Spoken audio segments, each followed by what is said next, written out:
Travel back in time with a trip inside the Iowa's News Now vault. If a strike is called, activity at Iowa's major airports will slow to a crawl. Today in Cedar Rapids at an undisclosed location, union members were making preparations just in case. Union local president John Gordon says he spent much of today working on legal briefings and preparing the 17 union members here for what could happen if they decide not to show up for work. We understand that a strike is illegal, and that the Justice Department is being urged to take whatever actions necessary, which includes arrests and fines against the controllers. And as the strike deadline draws closer, some union members are upset about facts and figures being supplied to the media by the government. Gordon says information about average pay received and benefits of the previous contract offer was intentionally misleading, falsely making it look like air traffic controllers were turning down a $4,000 pay raise when in fact they would have gotten a substantially smaller increase. Obviously, the different sides are using different figures. As I told you, the FAA has a prerogative of including their supervisory personnel in those figures. So I'm not saying that the figures they put out are not accurate figures. I'm saying that it's not accurate for the air traffic controller, the people who actually separate the traffic. We have to look at it from that point because we represent the air traffic controllers. Gordon says picketing will begin tomorrow morning if a strike is called. They'll set up their protest efforts at the base of the control tower, where he says it's federally owned land and legal to demonstrate. John Okerstrom, 2 Action News, Cedar Rapids.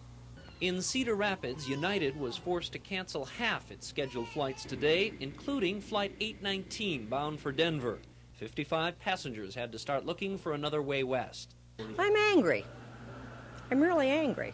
My parents are stuck in San Francisco waiting for us to arrive with no place to go. So that's about the size of it.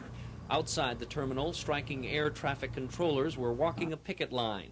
9 of 17 union members walked off the job here, and they ignored a warning from President Reagan today that controllers will be fired if they fail to show up for work Wednesday. Well, that's not going to force any of the controllers back to work. If that's the tact he's going to take, then in 48 hours we'll be out of a job. In Waterloo, only 2 of 12 controllers are on the job. Supervisors say they can fill in for a while. Some Ozark flights were canceled today, but fog was as much a factor as the strike. If you're planning to travel, your best bet probably is Ozark or smaller commuters like Mississippi Valley. Their schedules aren't tied in so much to traffic at major airports like O'Hare, airports that really have been crippled by the strike. Ozark says 10 of its 11 Cedar Rapids flights will be in the air tomorrow, while only 2 United planes will be flying. Mississippi Valley says 80 to 90% of its commuters will be up. For MVA, business is booming. Chris George, 2 Action News, Cedar Rapids. Striking air traffic controllers began picketing today at the Waterloo Airport. 10 of the 12 controllers are involved in the job action. Bill Romer, the union president, says the government has instituted a propaganda campaign that has convinced the public that the controllers are the bad guys. I feel guilty about the people, but not being able to get to travel around. But I tell you what, if the people knew what the government was doing to the air traffic controller, I guarantee you they would feel guilty about flying airplanes under the considerations that we have to work under. Romer says it's true the controllers want earlier retirement, a reduced work week, more sick days, and a $10,000 pay raise. But he says all of those items were negotiable. He says the government simply quit negotiating and said take it or leave it. And Romer says the average $33,000 a year salary the government says controllers make is inflated. He says he's been on the job 8 years and makes $24,000. I will say that controllers make a livable salary, not a good salary, not for the business of what we do. We're under a stress situation that a lot of people don't even understand what real stress is in an occupation. During a strike, much bargaining power is determined by the public's perception of who is right. And in this case, Romer says the public is being misled by the government. Barry Butters, 2 Action News, Waterloo. 5 of 8 striking controllers walked the picket lines early this morning. The temporary injunction, served at about 10:30, cut that number to 3. Still, listening to their non-striking counterparts in the tower gave them hope. They say long hours of work are causing fatigue, delays, and confusion.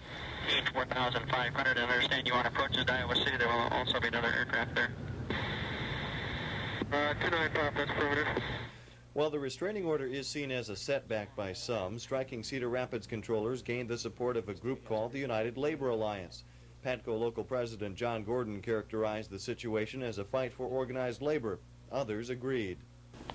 The Reagan administration has declared war on the laboring people of the United States.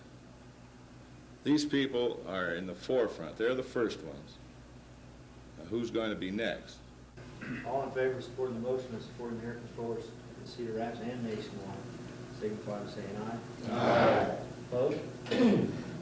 Basically, right now, we're looking for support as far as picketing is concerned. As I mentioned, we only have 8 people. It's tough to run any kind of shifts on the picket line.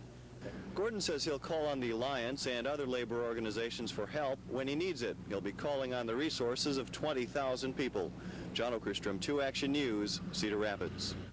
They were at the airport entrance, hoping members of other unions would honor their picket line. Mike Klitsky was in the group, a controller who got his dismissal notice from the government yesterday. It didn't really make that much more difference. I'm here on strike. They've fired me. Now I'm no longer a federal employee according to the president and the intent of this letter. So I'm still with a union.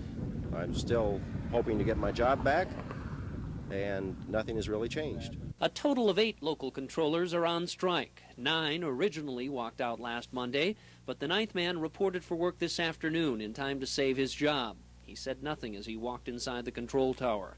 Some strikers seem sympathetic, saying this man was under intense family pressure to get back to work. At 3 this afternoon, local PATCO President John Gordon mailed a certified letter to the chief of the air traffic control tower at the Cedar Rapids Airport.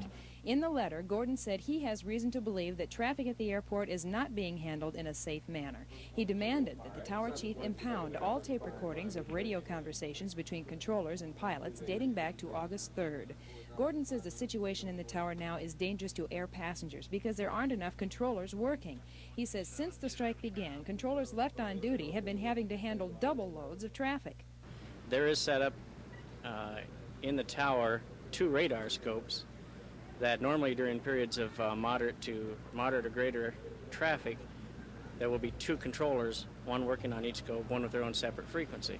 Because of staffing, they're combining both frequencies up on one radar scope, and one controller is working both positions. Gordon says an incident occurred last Saturday morning during which a controller had to tell some pilots to stay away from the airport until the traffic thinned out enough for him to handle it. I asked Gordon why, if he feels it's so unsafe, he doesn't quit the strike and help out in the tower. I can't go back to work. They won't let me. Even if I wanted to, they wouldn't let me. If anybody has worked in a shop and been tied to a time clock and they know the frustrations of a job, you know, sometimes it gets to the point where you can't take it anymore and you have no other alternative. Neil was defending the illegal strike against the government that air traffic controllers instituted last week. He and others gathered at the Waterloo Airport to show solid union backing for the air traffic controllers, who were fired by President Reagan. At the height of the rally this morning, there were probably only about 200 people here. Not very many for a labor-oriented community. But the head of the controllers union in Waterloo says support actually runs much deeper. These are the leaders of the unions, and they speak for a lot of people. And you know, they're speaking their voice of their people. The union leaders say they think the Reagan administration is trying to throw a scare into them and are using air traffic controllers as an example of what can happen if unions get out of line. But union leaders say their organizations are strong enough to withstand the pressure. Is the labor movement united? Yes, they're united. Do you think they can combat Reagan? Oh, yeah, I'm confident of that. You know, we can do just the same thing that Poland did any time that the labor movement decides it has to do it. Is it coming to that? It will be in another year if we keep continuing down the path we are. Barry Butters, 2 Action News, Waterloo. Union air traffic controllers walked off the job last August, demanding better pay, better working conditions. President Reagan called the strike illegal and promptly fired those who failed to go back to the control tower. Last week, the Professional Air Traffic Controllers Organization was decertified, stripped of its status as a representative for government controllers. There isn't a picket line at the airport anymore. 4 out of the 8 striking air controllers in Cedar Rapids have either gotten new jobs or gone back to school. But the local PATCO president says the strike is still very much alive and that PATCO is still recognized as a labor organization by the Federal Labor Department. As members, we have the right to determine who bargains for us. And we have determined that Bob Poli was going to bargain for our air traffic controllers. And although the FAA doesn't have to bargain with us, so we can go to other organizations such as the Department of Labor, Department of Transportation, something like that. PATCO is now appealing its decertification. It may even apply for recertification as a bargaining agent for the controllers. In the meantime, Gordon and the other strikers are still hoping the FAA will call them back to work and agree to negotiate a new contract. You're still optimistic that you're going to get your old job back? Oh, absolutely, yes.